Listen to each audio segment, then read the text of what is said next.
تو میرے حبیب صلی اللہ علیہ وسلم کی جان لے لو. مجھ سے اگر پوچھتے ہو تو خباب تو اتنا بھی گوارا نہیں کرتا کہ میرے حبیب کے پاؤں میں کانٹا چبھے اور کانٹے کی چبھن کے بدلے میری جان چھوٹ جائے.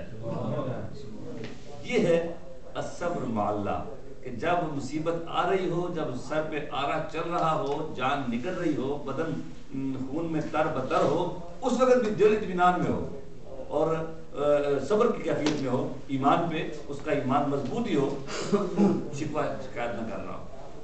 اور کہا کہ یہ ظاہر ہو گیا. اب مجھے بتائیے آپ اور میں کہاں کھڑے ہیں؟ ہم تو صبر کے پہلے درجے پر بھی نہیں ہیں کہ صرف جو اطاعت ہے اس پہ اپنے آپ کو پختہ کر لیں. جن سے فجر کی نماز نہیں پڑھی جاتی وہ صبر کے درجے کو کیا دیکھیں گے؟ جن کو عشاء کی نماز جو ہے بستر کی جو راحتیں ہیں وہ عشاء کی نماز پڑھنے سے روک لیتی. تھکے ہوئے آئیں جب آپ سو جاتے ہیں کل پڑھ لیں گے. تو ان کے لیے یہ مضامین جو ہیں وہ کس طرح کمپریہنڈ کریں ان کی عظمتوں کو کہ یہ کیسے ہوتا ہے. پھر کہا کہ عاشقوں کا صبر کیا ہے. وہ بھی ان ساری منزلوں سے گزرتے ہیں مگر جو کہتے ہیں نا حضرت سلطان بہو نے کہا تھا عاشق جان اگیرے ہو، ان کی منزلیں سے بھی آگے ہیں.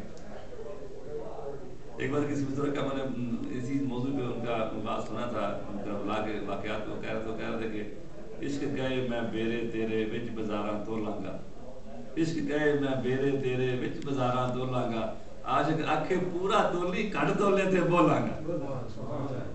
تو آزما مجھے، ادھر آؤ دونوں ہنر آزمائیں، تو تیر آزما ہم جگر آزمائیں. کیا مسئلہ ہے؟ اللہ کے نام پہ، اللہ کے حبیب کے نام پہ جان حاضر ہے. تو کہا ایک تو یہ ہے کہ اللہ کے اور اللہ کے حبیب کی اطاعت پر اپنے آپ کو ثابت قدم رکھنا، برائی سے روکنے میں اپنے نفس کو قابو میں رکھنا، یا غمی خوشی اور شکست و فتح اور تندرستی و خوشحالی ہر حال میں صبر پہ رہنا. اور پھر تیسرا یہ تھا کہ جب مصیبت سر پہ گزر رہی ہو تو اس حال میں بھی اپنے دل کو شکوہ شکوے سے محفوظ رکھنا اور اس حال میں بھی حق کو چھوڑنے کا خیال تک نہ دل میں آنا، حق پہ ثابت ہو جانا. یہ صبر معاملہ ہے. تو کہا عاشقوں کا صبر کیا ہے؟ کہا عاشقوں کا صبر یہ ہے کہ وہ تو وہ لوگ ہوتے ہیں کہ جو رب کے وصال کے انتظار میں ہوتے ہیں. جو رب اپنے جو معبود ہے، جو محبوب بھی ہے ان کا، صرف معبود ہی نہیں ہے، اس کو اپنا محبوب سمجھتے ہیں.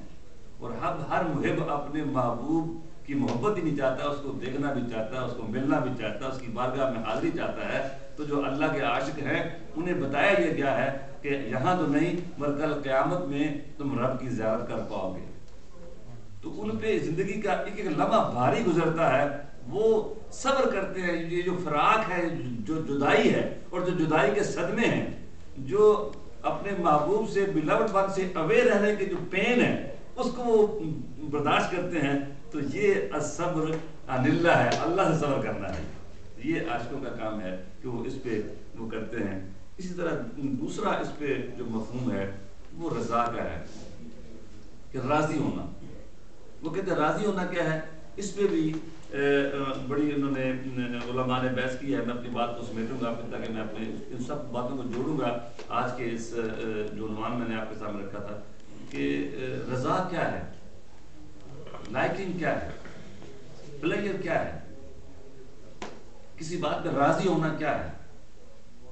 کیا یہ راضی ہونا ہے جیسے میں نے پہلے کہا کہ ہمارا اختیار ہی کوئی نہیں ہے. دو باتیں ہیں نا. ایک تو یہ کہ میری جان بچ سکتی ہو، جیسے وہ اخبار عورت کو کہا گیا کہ اگر تم چاہو تو تم اپنی جان بچا سکتے ہو. جیسے سید الشہداء امام علی مقام امام حسین علیہ السلام سے کہا گیا کہ بس تم صرف آپ ہمارے سامنے بیعت کا اقرار کر لیں، بیعت کریں بھی نہ، صرف آپ یہ اقرار کر لیں ہمارے ہاتھ پہ یزید کے لیے بیعت کر لیں تو بس آپ کی جان چھوٹ جائے گی. کیا مشکل تھی؟ اپنے 72 ساتھیوں کو بچانا کیا مشکل تھا؟ اپنی جان کو بچانا کیا مشکل تھا؟ انعام بھی منتظر تھا، اکرام بھی منتظر تھا، عہدہ بھی منتظر تھا، راحتیں بھی منتظر تھیں، دولت بھی منتظر تھی، بظاہر دنیاوی عزت و عظمت بھی منتظر تھی، بادشاہ کی جو وقت کا حاکم تھا اس کی خوشنودی بھی منتظر تھی. کس سے صرف ایک بات نام کہنے میں، یس کہنے میں کہ یس ہم وہ کرتے ہیں. رب کے جو یزید کر رہا تھا جس طرح وہ دین توحید میں تبدیلیاں کر رہا تھا، جس طرح وہ رب کے حلال کو حرام کر رہا تھا، رب کے حرام کو حلال کر رہا تھا، جس طرح وہ دین کا حلیہ بگاڑ رہا تھا، جس طرح جو خلافت اللہ منہاج نبوت تھی اس میں تبدیلیاں پیدا کر رہا تھا، اور جس طرح فسق و فجور کو وہ سر کھلے عام وہ عام کر رہا تھا، تو ان سب کے ساتھ کمپرومائز کر کے تو بندہ اپنی جان بچا سکتا ہے نا.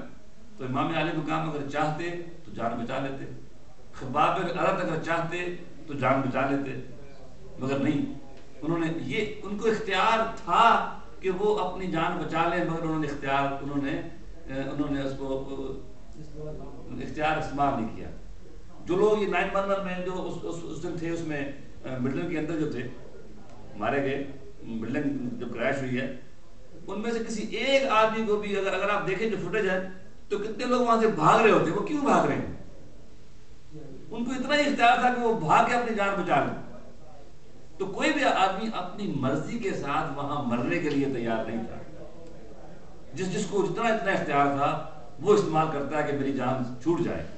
تو کہا کہ رضا کی ایک صورت یہ ہے، پہلی شان اللہ کی رضا میں راضی ہونے کی، جو پیکر تسلیم و رضا لوگ ہوتے ہیں ان میں پہلی ان کی شان یہ ہے کہ وہ اختیار رکھتے ہوئے اپنا اختیار ترک کر دیتے ہیں اور وہ رب کی تقدیر کے آرے کو چلنے دیتے ہیں. اگر میرا رب یہی چاہتا ہے تو پھر ایسے ہی ہے، مجھے یہی منظور ہے. تو یہ صبر کے جتنے مفہوم میں نے آپ کے سامنے رکھے ہیں، سیدنا امام علی مقام کی ذات میں یہ سارے کے سارے پائے جاتے ہیں کہ جن کو سجدے کرنے جو ہیں، جنہوں نے سجدوں کی جو لذت ہے، جو سجدوں کا ذوق و شوق جو ہے، وہ انہوں نے اپنے نانا جان سے اور اپنے والد گرامی سے اور اپنی اس عظیم المرتبت ماں سے سیکھے ہیں، سیدہ فاطمہ زہرا رضی اللہ تعالی عنہا سے، کہ جو جن کی سیرت میں ہم پڑھتے ہیں کہ وہ سجدہ کرتی ہیں تو ساری رات بیت جاتی ہے. اس وقت پتہ چلتا ہے انہیں جب فجر کا مؤذن اذان بلند کرتا، اللہ اکبر کا نغمہ توحید بلند کرتا ہے، تو وہ کہتی ہیں، پرور سر اٹھاتی ہیں اور عرض کرتی ہیں، میرے مولا تیری رات کتنی چھوٹی ہے، کاش تیری رات اور لمبی ہوتی تو فاطمہ تیری بارگاہ میں اور بھی سجدہ کرتی. امام حسین کے کربلا کے سجدے کو عام نہ سمجھا جائے، اس کے پیچھے یہ سارے سجدہ ہائے فاطمیہ کی تربیتیں تھیں. حضرت مولا علی کی وہ نماز تھی جب ان کے پاؤں میں جنگ میں تیر لگ جاتا ہے تو نکالنے کے لیے کوئی انستھیزیا دینے کا دور نہیں تھا، بے ہوشی کا کوئی معاملہ نہیں تھا. انہوں نے کہا ٹھہرو میں نماز میں جاتا ہوں، جب میں نماز میں ہوں گا تو ہم تیر نکال لینا، مجھے پتہ ہی نہیں چلے گا. تو پھر بھلا جب سیدنا امام علی مقام کے بدن ناز پر نیزوں اور تلواروں کے 33 اور 34 زخم جب لگے اور یہ 60-70 بن جاتے ہیں، تو ان کو برداشت کرنا ان کے لیے مشکل نہیں تھا، کہ ان کی تربیت ایسے ان کی ہوئی تھی. نبی اکرم صلی اللہ علیہ وسلم ساری رات کھڑے رہتے ہیں رب کی بارگاہ میں، تو عبادت ان کی گھٹی میں ان کو ملی تھی. تو اپنی رضا کو ترک کر دینا اور تقدیر کے آرے کو چلنے دینا، ان کو تو پتا تھا. وہ تو بھی چھوٹے تھے جب سیدنا امام حسین میں بچے تھے اور آپ گود میں کھیل رہے تھے، تو جبریل امین آئے تھے اور پوچھا تھا، یا رسول اللہ صلی اللہ علیہ وسلم کہ آپ اس حسین سے پیار کرتے ہیں، تو محبت کرتے ہیں؟ کہا ہاں میں سے محبت کرتا ہوں. کہا پھر میں تو آپ کو خبر دے آیا ہوں کہ آپ کی امت میں سے کچھ لوگ ایک وقت آئے گا اس کو شہید کر دیں، قتل کر دیں گے اس کو. اور ایک موقع پہ یہ بھی روایت میں آتا ہے کہ حضرت ام سلمہ روایت کرتی ہیں کہ انہوں نے جبریل امین نے یہ کہا کہ اگر آپ چاہیں تو میں آپ کو ان کی قتل گاہ دکھا سکتا ہوں جہاں قتل کیا جائے. انہوں نے اپنا پر مارا، وہ مٹی لا کے دے دی اور کہا یہ وہ مٹی ہے جہاں آپ کے حسین کو شہید کیا جائے. حضرت عبداللہ ابن عباس روایت کرتے ہیں، حضرت سیدہ عائشہ صدیقہ روایت کرتی ہیں، اور یہ سب لوگوں میں یہ بات مشہور تھی. اور یہ بھی ہم آپ پڑھتے ہیں روایات میں کہ اوروں کے ماں باپ جب رخسار چومتے ہیں، ماتھا چومتے ہیں، بال چومتے ہیں، یہ بھی ملتا ہے کہ رسول اللہ صلی اللہ علیہ وسلم ان کے بالوں کو سونگا بھی کرتے تھے اور کہتے تھے یہ میرے جنت کے پھولوں کے میرے پھول ہیں. اور یہ بھی ملتا ہے کہ وہ ان کے حلقوم کو چوما کرتے تھے. انہیں پتہ تھا کہ ایک وقت آئے گا کہ یہ میرے